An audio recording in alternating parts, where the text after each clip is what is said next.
Hello friends, home cook মঞ্জুতে আপনাদের সবাইকে অনেক অনেক স্বাগত। এই চড়া গরমে খাওয়ার জন্য একদম হালকা পাতলা আমি একটা রেসিপি আজ বানাবো, যেটা হবে সজনে ডাঁটা দিয়ে। তো এই গরমে যখন কিছুই খেতে ভালো লাগে না, তখন হালকা পাতলা এই রকম সবজি খাওয়া কিন্তু শরীরের জন্য ভালো এবং মুখেও ভালো লাগে। তো প্রথমেই একটা পাত্রে আমি বেশ কিছুটা সজনে ডাঁটা নিয়ে নিচ্ছি। এই সজনে ডাঁটাটাকে এখন আমি একটু সেদ্ধ করব। তার জন্য দিয়ে দিচ্ছি এখানে কিছুটা নুন আর পরিমাণ মতো জল সেদ্ধ করে নেওয়ার জন্য। তো নুনটা দেওয়ার পর জলটাও দিয়ে দিলাম। এখন একটু নাড়াচাড়া করে আমি এটাকে ঢাকা দিয়ে দেব ভালোভাবে সেদ্ধ করে নেওয়ার জন্য। প্রায় 4 থেকে 5 মিনিট ডাঁটাটাকে ভালোভাবে সেদ্ধ করেছি, যাতে ডাঁটাটা একদম নরম হয়ে যায়। তো 4 থেকে 5 মিনিট মতো পর ঢাকা খুলে দিয়েছি দেখুন। আর এখানে কিন্তু অনেকটাই জল রয়ে গেছে। সজনে ডাঁটাটাকে এখন আমি ছেঁকে তুলে নেব। আর জলটা যেটা রয়ে গেছে ওটা কিন্তু আমি ফেলে দেব না, ওটা কিন্তু আমি রান্নাতে ব্যবহার করব। এখন একটা কড়াইতে আমি সরষের তেল গরম করতে দিচ্ছি। তেলটা ভালোভাবে গরম হয়ে যাওয়ার পর এখানে আমি ভেজে নেব বিউলির ডালের বেশ কিছুটা বড়ি আমি এখানে দিয়ে দিয়েছি। ওই বড়িটাই ভালোভাবে তেলের মধ্যে ভেজে নেব। সুন্দর কালার আসা পর্যন্ত এইভাবেই নেড়ে চেড়ে সব দিক থেকে বড়িটাকে ভালোভাবে ভেজে নিয়েছি দেখুন। এখন বড়িটা ভাজা হয়ে গেছে, আমি কিন্তু এবার বড়িটাকে এই তেলটা থেকে তুলে রাখবো। এই যে তেলটা রয়ে গেছে, এই তেলটাতে আমি কিন্তু বাকি রান্নাটা করে নেব। আমি কিন্তু আর কোনো এক্সট্রা তেল ব্যবহার করব না। আমি যেহেতু একটা হালকা পাতলার উপর একটা রেসিপি বানাচ্ছি, তো সেখানে কিন্তু বেশি তেলও আমি দেব না।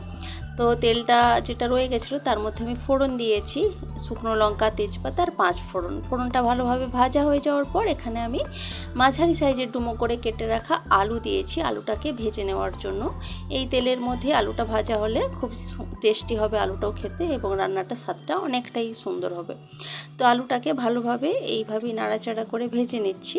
কিছুক্ষণ ভেজে নেওয়ার পর এখানে আমি দিয়ে দেব ডুমো করে কেটে রাখা মিষ্টি কুমড়ো। মিষ্টি কুমড়ো যেহেতু খুব তাড়াতাড়ি সফট হয়ে যায়, সেই জন্য মিষ্টি কুমড়োর সাইজটা আলুর থেকে একটু বড় করে কেটেছি, একদম ডুমো ডুমো করে কেটেছি। তো আলু আর মিষ্টি কুমড়োটাকে এখন একসাথে ভালোভাবে ভেজে নিচ্ছি। কিছুক্ষণ ভেজে নেওয়ার পর এখানে আমি দিয়ে দেব সেদ্ধ করে সজনে ডাঁটাটা দেওয়ার পর দিয়ে দিচ্ছি 1 মুঠো ভেজানো কাঁচা ছোলা। সেই ছোলাটা দিয়ে দিলাম। এখন একসাথে সব কিছু ভালোভাবে ভেজে নিচ্ছি।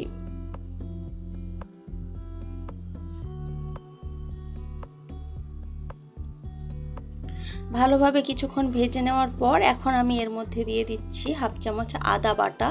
মশলা একদমই কম দেব, সেই জন্য একদমই 1/2 চামচ আদা বাটা দিয়েছি। আর এখানে দিচ্ছি কাঁচা লঙ্কা বাটা। আমি এখানে কোনো গুঁড়ো লঙ্কা ব্যবহার করব না, যাতে রান্নাটা যতটা হালকা পাতলাভাবে করা যায়, সেই জন্য কাঁচা লঙ্কা দিচ্ছি। কাঁচা লঙ্কাটা দেওয়ার পর দিলাম অল্প করে জিরে গুঁড়ো আর কিছুটা হলুদের গুঁড়ো।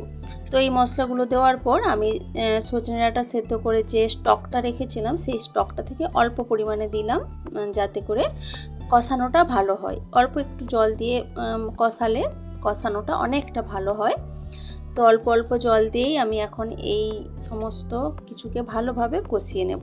কিছুক্ষণ কষাবো, আবার কিছুক্ষণ অল্প করে জল দেব। এইভাবেই আমি খুব ভালোভাবে সব কিছু কষিয়ে নেব।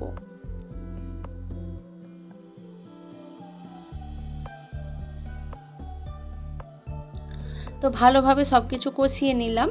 এখন আমি এর মধ্যে দিয়ে দিচ্ছি, পুরো স্টকটাই দিয়ে দিলাম, তার সাথে আমি কিছু জল অল্প পরিমাণে অ্যাড করলাম।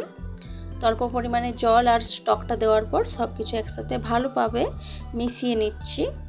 ভালোভাবে মিশিয়ে নেওয়ার পর এখানে আমি দিয়ে দেব স্বাদ মতো নুন। এতক্ষণ যে আমি রান্নাটা করলাম, এখানে কিন্তু আমি কোনো নুনের ব্যবহার করিনি। তো এখন আমি সেই স্বাদ মতো পুরো নুনটাই এখন দিয়ে দিচ্ছি। নুনটা দেওয়ার পর আবারও একসাথে ভালোভাবে নাড়াচাড়া করে সব কিছু একসাথে ভালোভাবে মিশিয়ে নিচ্ছি। এরপর এটাকে আমি ঢাকা দিয়ে দেব 4 থেকে 5 মিনিটের জন্য। 4 থেকে 5 মিনিট মতো পর ঢাকা খুলে দিয়েছি দেখুন। আর এখানে কিন্তু অনেকটাই জল এখনও রয়ে গেছে। আর এই রান্নাটা কিন্তু পুরোপুরি শুকনো হবে না, হালকা গ্রেভি থাকবে, সেই মতো কিন্তু জলটা আমি দিয়েছিলাম। তো দেখুন, আমি একটু চেক করে নিলাম আলুগুলো ভালোভাবে সেদ্ধ হয়েছে কিনা। তো এখন আমি দিয়ে দিলাম ভেজে রাখা বড়িগুলো। ভেজে রাখা বড়িটা দেওয়ার পর কিন্তু জলটা অনেকটা টেনে নেবে বড়িটা। তারপর দিলাম সামান্য চিনি আর দিচ্ছি এখানে একটা ভাজা মশলার গুঁড়ো। ভাজা মশলার মধ্যে আছে অল্প একটু গরম মশলা, গোটা গরম মশলা আর ধনে, জিরে, মৌরি আর শুকনো লঙ্কা আমি একসাথে শুকনো কড়াইতে এগুলোকে ভালোভাবে ভেজে গুঁড়িয়ে রেখেছিলাম। সেখান থেকে কিছুটা গুঁড়ো মশলা এখানে দিলাম, এতে করে এই রেসিপিটার টেস্ট অনেক ভালো আসবে। তারপর ঢাকা দিয়ে দিয়েছিলাম প্রায় 1 থেকে 1.5 মিনিটের জন্য। 1 থেকে 1.5 মিনিট মতো পর ঢাকা খুলে দিয়েছি। আর দেখুন বড়িগুলো ফুলে গেছে, আর বড়িগুলোকে ফুলে যাওয়ার জন্য জলটাও কিন্তু অনেকটা শুকনো হয়ে গেছে। তারপর একটু স্ট্যান্ডিং টাইম দিয়ে এখানে আমি সার্ভ করে দিয়েছি। রেসিপিটি খুবই হালকা পাতলার মধ্যে হয়। এই গরমের যেমন মুখে কিছু যখন খেতে ভালো লাগে না, তখন এইরকম একটা রেসিপি বানিয়ে খাবেন, খেতেও যেমন ভালো হবে, শরীরের জন্য ভীষণ ভালো। তো রেসিপিটি আপনাদের কেমন লেগেছে সেটা কিন্তু অবশ্যই কমেন্ট করে জানাবেন। ভালো লাগলে লাইক, কমেন্ট, শেয়ার করবেন এবং প্লিজ আমার চ্যানেলটি সাবস্ক্রাইব করে আমার পাশে থাকবেন। তো আজকের ভিডিওটা এ পর্যন্তই থাক। দেখা হচ্ছে অন্য কোনো দিন অন্য কোনো ভিডিওতে অন্য কোনো রেসিপির সাথে। তো আজকের মতো টাটা, বাই বাই।